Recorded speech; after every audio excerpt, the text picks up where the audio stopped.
Queen of Swords. All right, let's see where we got the Queen of Swords. Death. There's some changes here, and there may be a little bit of reluctance, right? Like if it's change that's not your own, it's resistant, right? Because it's not in your control. So I don't think that this is meaning necessarily that you guys are, trying to control everything because, there's something wrong with you, something malicious. It's just that the reason why there's certain resistance or certain control has to do with protecting yourself, right? The Queen of Swords is a queen that's been through a lot of difficult things, a lot of horrible things. And there's a lot of great things, but those difficult times have made her stronger. And I feel like that's what you guys have noticed about yourselves. You guys have definitely gotten stronger with the difficult times that you guys have faced, but it is resisting some sort of transition, some sort of change. And it may be change that may not be within your control, because you have the Eight of Cups here. That does talk about not being satisfied with the situation, ready to go ahead and just leave it as is, right? You're not necessarily upset about it. You're not pissed off. You're just over it, right? You're not necessarily able to give any more than you have been, right? You think you've put in a lot of work. And it's showing here that the Queen of Pentacles, you've applied yourself, you've committed to your, to whatever it was that you've been putting a lot of effort and time into. You've been putting a lot of work into it. So it makes sense, naturally, if you've been putting a lot of work into something that you saw value in the past, it may not be getting you anything now, so you're emotionally done with it. Because here with the Five of Cups, I kind of feel like with the situation, with how much work you've been putting into something, you kind of feel like because it hasn't given you anything back, you feel like you either missed an opportunity, somebody may have left, or maybe you feel like you're done with something, or something's ended, something that you regret, okay? Because the Five of Cups can talk about regret. Either this could be the other person as well. Maybe they regret something, especially in regards to interaction and working together and doing things as a couple. So yeah, I kind of get the sense that with the Five of Cups, there's a lot of looking at missed opportunities. There's a lot of looking at missed opportunities, and the shifting to looking at what the possibilities are. They're there. It's just it's hard to overlook this, which is why the Queen of Swords is coming up, right? Like, you want to protect yourself from any more loss, but in order for yourself to do that, instead of preparing for it, because if you think about it, the Five of Swords is really giving me a seriously big sign. Be careful not to prevent anything bad from happening, because that may end up sabotaging it anyway and causing exactly what you're fearing, right? Because I think you do want the Two of Cups. This is like in your hopes and fears. This is usually like, this is what's been going down, something that may have fallen through. But if you shift your focus back to love, things will be fine. Things will be perfect, right? And I feel like you guys know that. But it's just hard to do it when you guys know how things have gone in the past, and it's just very painful. So I kind of get the sense that for a lot of you guys, it's hard to shift your focus away from what could happen or what has already happened in the past. And like, really, I think in the top of your head, some of you guys are thinking like, what is going to prevent this from happening again? It's by shifting your focus. Because the Five of Swords is talking about, talks about fighting for what not fighting for what you believe in, but, not compromise. You can talk about not compromising. You can talk about being, really figuring out whether or not some sort of direction is worth it or not. Making sure your needs are met and things like that, but through the inconvenience and the inconsideration of others, right? Because the Five of Swords, there's nothing wrong with being selfish, but it's about being considerate too that counts. You don't have to be inconsiderate. You could definitely be selfish, but you don't have to be considerate. So I kind of get this feeling that you guys, of course, because you've been hurt in the past, there's some things, especially because considering that you've been, committed, you put a lot of, work into something, put a lot of time into it, into a past relationship, and that was something happened where you may have lost that. But I don't think that this is the same situation again. I don't think this is the same circumstance, because of just how the Five of Swords is really talking about. Be careful about what you believe is more important, whether this is you taking control of the situation or the relationship. Now, the Five of Swords tells me that there is something there regarding other people, and I feel like, of course, the inclination to make sure you're covered is, of course, one of the things that's going to come up. You should always make sure that you're covered, but that's what your boundaries are there for. The second you start, like, fighting over petty things, like, it could be material, it could be, money, it could be something else, right?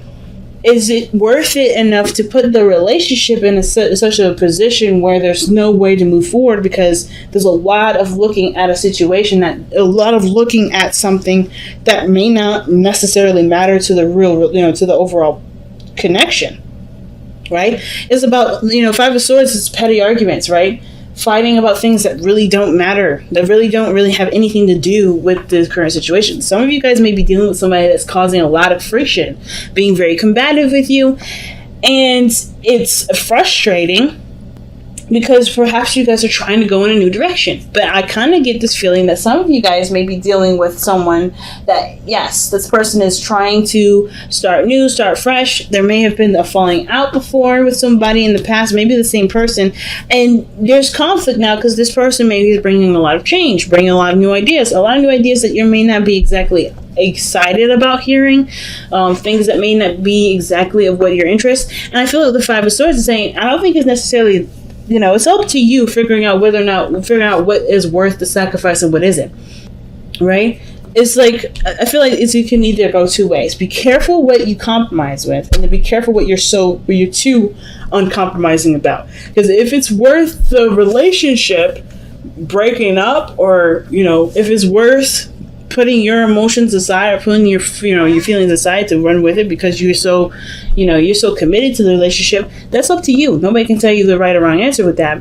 That's why the Five of Swords is such a neutral energy, in my opinion, because even though it's saying be cautious that to get caught up in the details and then lose yourself in that detail and then end up severing ties in areas that you don't want to, or compromising parts of yourself that you really shouldn't probably compromise for the sake of the relationship. It's really all about figuring out what works for you. And the only way any of those things apply is if you can look at the situation from the perspective of what you're giving up and what you're not willing to give up. So I feel like with this future showing up, the Two of Wands, there's a lot of decisions that you have to make, there's not a lot of decisions. There's a choice in which you have to make in regards to how you're going to make your dreams come true. How are you going to advance in this relationship? What direction are you both trying to head towards? All right, where do you guys get started? Because I do feel like there is the Two of Cups behind you, meaning that there's other opportunities, there's other things that you can work with despite what you've lost, right? And using this Three of Cups as a learning experience to be able to move forward, right? To be able to work with what you have. And I feel like you guys are trying to shift that focus. It's just a little hard right now, considering that whatever you guys have just literally walked away from, you're having to kind of like give yourself time to ease into this. It's a little hard, right? When you're trying to be like, no, I'm done. And you just lost something that was precious to you. And it's just like, okay, but there's other things I can work with. It's just still a little difficult, but you can do it. And I feel like the way you do it isn't by fighting over stuff that doesn't necessarily have anything to do with the relationship. It's about seeing the bigger picture at the end of the day. It's hard to do with this energy, considering that there's a lot of changes that are happening that you don't really want to change, right? Death is a very difficult energy, and it's going to happen one way or the other usually. Resisting it is usually prolonging the inevitable. But I feel like the Five of Cups, Five of Swords, it's just that there's different ideas, different perspectives, and you may leave some of this behind, and that's the part that hurts. Maybe you feel like because you feel like you missed some opportunities, you can't achieve those things. But I feel like the relationship is showing there's an opportunity to do it. There's just another way that you may have to go about doing it instead of the old-fashioned way, the way that you had planned. And therefore, it's causing a lot of conflict. So your hopes and fears is the Two of Cups, family. Like, you guys really feel a strong connection with this person. And I really feel like you guys have a lot of the same ideals. You really want this relationship to work, but you also want to make sure that this relationship is definitely what it says it is, right? You want to make sure that this relationship isn't just a forced thing. You want this to be as natural as possible, but you also want this person to be a partner, not just a lover, but someone you can work with. And it makes 100% sense, especially when they have different ideas. You want to be on the same page. And I feel like you guys already are. It's just that there's certain things, there's certain ways of doing it that's different, right? And I feel like that's what the Two of Wands in the future is showing us, considering those options. Not completely shutting them down because you're not really sure about how those methods are going to work, but really just considering considering them, right? If not totally doing it. So your external energy is the Ten of Swords. So I kind of feel like this with this energy here, there's a lot of stuff that's coming in that, well, there's something that ends, and maybe not in the most favorable way, but it's definitely an ending. It's something that definitely can't get any worse than this. You overcome a difficult time and overcome a difficult energy. No doubt about it. Is this energy difficult? But it's usually the worst of the worst and the last of the last. Okay. So let's see why the Ten of Swords is coming up in the outcome. What is the Ten of Swords showing us in the outcome? Why is this Ten of Swords coming up in the outcome?